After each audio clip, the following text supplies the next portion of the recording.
Designer Jitu आचार्य। हरितालिका तीज की आप सभी को, पूरे देशवासियों को मेरी ओर से और मेरी टीम की ओर से बहुत बहुत शुभकामनाएं हैं। हर सौभाग्यवती महिला को बहुत बहुत शुभकामनाएं हैं आपके इस व्रत की। आपका ये व्रत सफल हो, यही हमारी कामना है।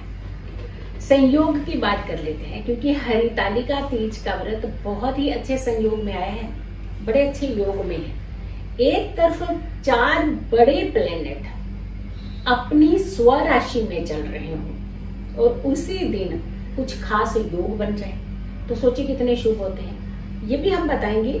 मुहूर्त क्या है पूजा का, सुबह की पूजा और रात्रि की पूजा का मुहूर्त क्या रहेगा आपका, ये भी बताएंगे। साथ के साथ आपको पूजा विधि विधान कैसे करना है बहुत साधारण तरीके से, ये भी बताएंगे। लेकिन सबसे पहले अगर हम बात करते हैं कि सबसे ज्यादा जो आपका इंतजार होता है वो होता है मुहूर्त पता चल जाए, शाम की पूजा हमने कब करनी है। ये बड़ा इंपॉर्टेंट होता है, क्योंकि इसमें आपको बहुत ज्यादा मेहनत करनी पड़ती है इस व्रत को पूरा करने के लिए, क्योंकि इसमें आपने कुछ भी नहीं खाना पीना होता। ये आप निर्जल व्रत करती हैं। और जो स्वस्थ नहीं है महिलाएं, फिर भी व्रत रखना चाहते हैं, आप थोड़ा सा फलाहार लेकर के आप अपनी मेडिसिन को ले सकती हैं। लेकिन अगर कोई भी महिला गर्भवती है तो कभी भी ऐसा काम नहीं करना चाहिए जिससे आपको और शिशु को परेशानी हो। तो आप भी फलाहार व्रत ले सकते हैं, क्योंकि कहीं भी किसी भी जगह ऐसा नहीं लिखा हुआ कि आप कोई भी चीज का सेवन नहीं कर सकती हैं। आप फलाहार व्रत लेकर के आप पूरी पूजा विधि विधान कर सकते हैं। शिद्दत से पूजा कीजिए, आपका व्रत भी सफल होगा अगर आप ये रखना चाहती हैं। अगर नहीं रख पा रहे किसी कारण से तो आप कथा जरूर सुनिए और माता रानी का आह्वान जरूर कीजिए, यानी माँ पार्वती का स्मरण जरूर कीजिए, भोलेनाथ की आराधना जरूर कीजिए। एटलीस्ट आप पूजा भक्ति जरूर कर दीजिए और कथा जरूर सुन लीजिएगा। ये आप कर लेंगे तो भी आपको बहुत फल मिलेगा। अब ये सौभाग्य की वृद्धि का व्रत है, पति की लंबी उम्र का व्रत किया जाता है, लेकिन कुमारी कन्या भी करती है ये व्रत एक अच्छा वर पाने के लिए। अब बात करते हैं कि योग बहुत अच्छा है, संयोग बहुत अच्छा है, लेकिन 4 ग्रह अपनी राशि में भी है और इसके अलावा पूजा का जो मुहूर्त है वो बहुत शुभ मुहूर्त होगा इस बार। तो आप पूजा विधि विधान बड़े अच्छे मुहूर्त में कीजिएगा। योग की अगर हम बात करते हैं तो बहुत अच्छा योग है। एक तो हस्ता नक्षत्र जो कि बहुत ही शुभ नक्षत्र माना जाता है, और दूसरा रवि योग बन रहा है, तीसरा मंगलवार का दिन है। बड़े विशिष्ट योग होते हैं, संयोग ही बहुत अलग होते हैं। मंगलवार का दिन माँ पार्वती का ही दिन होता है, तो बहुत ही शुभ होते हैं भोलेनाथ इस दिन पूजा करना, और भोलेनाथ प्रसन्न भी बहुत होते हैं। सावन के महीने में एक दिन सावन का व्रत होता है सोमवार का, और दूसरे दिन माँ मंगला गौरी का व्रत होता है, यानी माँ पार्वती का व्रत होता है। तो ये दोनों जुड़ते हुए जो व्रत होते हैं वैसे भी बड़े शुभ माने जाते हैं। तो मंगलवार दिन पढ़ने से इस व्रत की अहमियता, इस व्रत की महत्वता भी बढ़ गई है। अब कोई भी व्रत ऐसा नहीं रहा कि सिर्फ पर्टिकुलर कुछ जगहों पे मनाया जाता हो। अब तो पूरे देश भर में मनाया जाता है हर व्रत, बट मनाना चाहिए आपस में मिलजुल करके ही किसी भी व्रत को मनाना चाहिए।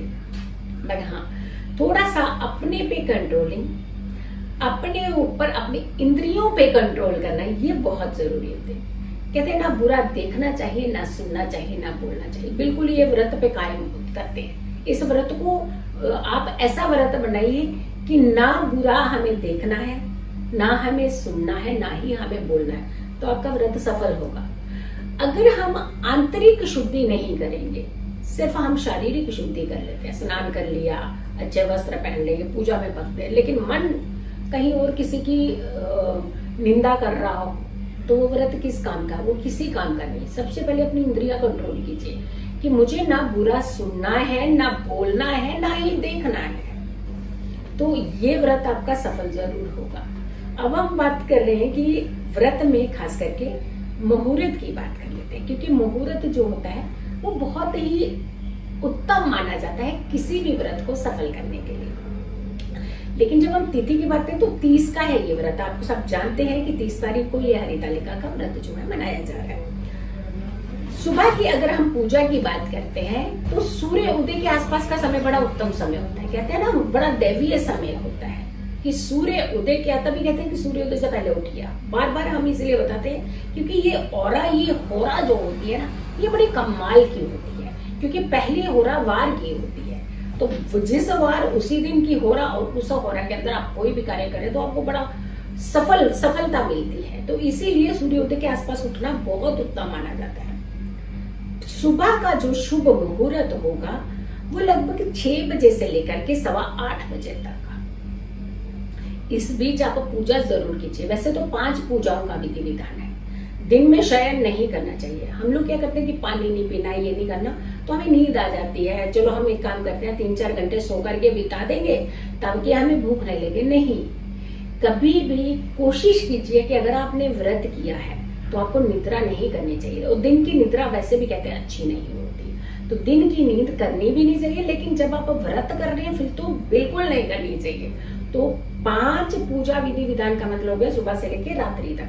तो अगर रात्रि मीन्स 12 बजे तक, 12 बजे तक अगर आप जाग सकते हैं तो इसी बीच आपकी 5 पूजाएं समाप्त हो जाती हैं। तो रात्रि तक जागने का कंसर्न मतलब ये नहीं है कि दिन में 4 घंटे आप सो जाएं और रात्रि तक को जागना, ऐसा नहीं। आपने सुबह जब जागना है सूर्योदय से पहले, तो रात्रि तक नहीं सोना है आपने। तो ये ध्यान रखिएगा, शयन का खास करके त्याग करना है उस दिन, क्योंकि आपने जल का त्याग किया, आपने बहुत सारे त्याग किए। ये त्याग करना जरूरी है कि निंदा भी नहीं करनी किसी की, चुगली भी नहीं करनी, गलत सुनना भी नहीं, किसी से नहीं सुनना, एक्साइटमेंट नहीं जगानी, अच्छा उसने क्या कहा, ये नहीं करना है। और ना ही आपने शयन करना है। सुबह की पूजा 6 बजे से लेकर के 8:15 बजे तक की है। और जो रात्रि की शाम की पूजा है, ये बहुत अच्छा शुभ समय मिलेगा आपको। प्रदोष काल, जो कि शिव का प्रिय काल है और माँ पार्वती का दिन है, मंगलवार का दिन है। तो शाम का जो समय है ये लगभग 6:30 से लेकर के 8:50 के बीच है। ये तो इसी में प्रदोष काल भी पड़ रहा है। तो ये समय जो है 6:30 से लेकर के 8:50 के बीच ही आप अपनी पूजा विधि विधान जो है, जो संध्या पूजा है, इसी बीच में आप कंप्लीट कर लीजिए। लेकिन हाँ, आप रात्रि की पूजा भी जरूर कीजिए। अब रात्रि की पूजा में क्या होता है कि ओम नमः शिवाय का जाप, माँ पार्वती का स्मरण, आप जितने मंत्र जाप आप कर सकते हो, बहुत अच्छा है इस समय, क्योंकि ये दिन पूरा डेडिकेटेड होता है माँ पार्वती, भोलेनाथ और भगवान गणेश जी को। कि गणेश जी की पूजा का भी, वैसे भी गणेश जी की पूजा तो हर पूजा से पहले आती है, प्रथम पूजनीय, पहली पूजा उन्हीं की ही मानी जाती है। लेकिन शिव और पार्वती की पूजा सबसे उत्तम होती है इस दिन करना। शाम का समय प्रदोष काल, यानी दोष रहित, कोई दोष नहीं होता उस काल के अंदर। तो आपने शाम की पूजा का मुहूर्त भी आपको मिल गया कि 6:30 से लेकर के 8:50 तक का जो समय है, इसी बीच के अंदर आप अपनी पूजा का समापन कीजिएगा। और उसके बाद आती है बात कि पारण की बात करते हैं, तो हमने डेफिनेटली 31 की सुबह, क्योंकि रात के बाद 12 बजे के बाद दूसरा दिन लग जाता है। लेकिन आपने जो पारण करना है वो आपने अगले दिन की सुबह सूर्य उदय का जब होता है तभी आपने पारण करना है। और भोलेनाथ की जो आप इस समय, बहुत सारे लोग हैं, आपको पता है विधि विधान सबके अलग अलग रहते हैं, कोई किस तरीके से पूछते हैं, कोई कितने, लेकिन एक साधारण कहते हैं कि भगवान भोलेनाथ की और माँ पार्वती की एक छोटी सी मूर्ति बनाई जाती है और मूर्ति को बहुत ही अच्छे मंडप की तरह सजाया जाता है उसे, यानी झालर लगा करके, डेकोरेट करके, केले के पत्तों का खास करके इस समय इसका सजावट की जाती है, फूल पत्तियों से इसे उकेरा जा सकता है, सजाया जा सकता है इस मंडप को। और खास करके प्रसाद बनाया जाता है, आरती की जाती है, मंगल गान गाए जाते हैं, पूजाएं की जाती हैं और इसके अलावा भजन कीर्तन किया जाता है।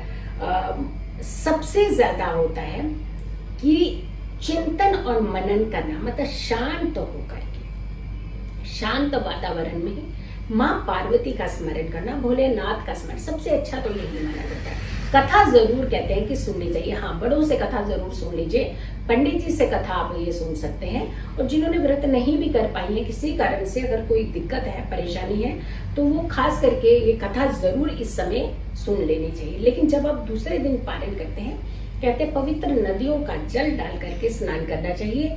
इससे आपकी पूरी देह शुद्धि भी होती है और आपकी आंतरिक शुद्धि ऑलरेडी हो चुकी होती है, क्योंकि जब आपने ये व्रत किया है, विधि विधान से व्रत किया है, तो तो ये व्रत आपका सफल हो इसी कामना के साथ ही आपने व्रत किया है। बट कुछ चीजों का ध्यान रखना जो होता है वो बहुत जरूरी होता है। जब भी हम सफलता की तरफ जाते हैं तो हमें कुछ चीजों का त्याग करना बहुत जरूरी होता है। आपका व्रत ये सफल हो, हमारी यही कामना है। मेरी ओर से और मेरी टीम की ओर से आपको हरितालिका तीज की बहुत बहुत शुभकामनाएं हैं। मेरी इस वीडियो को ज्यादा से ज्यादा लोगों तक जरूर पहुंचाइएगा और मेरी आने वाली हर वीडियो को आपने जरूर देखना है, लेकिन चैनल को सब्सक्राइब जरूर कीजिएगा और एक बेल आइकन होता है, बेल सी बनी होती है, उस बेल को अगर आप प्रेस करते हैं तो वहां ऑल लिखा हुआ आता है, उस ऑल को अगर प्रेस करते हैं तो मेरी सारी वीडियो आप तक जरूर पहुंच जाया करेगी। खुश रहिए, स्वस्थ रहिए, पॉजिटिव रहिए। पॉजिटिव रहते हैं तो हर समस्या से हम दूर रहते हैं। जल्दी हाजिर होंगे एक अच्छी वीडियो के साथ, तब तक के लिए नमस्कार।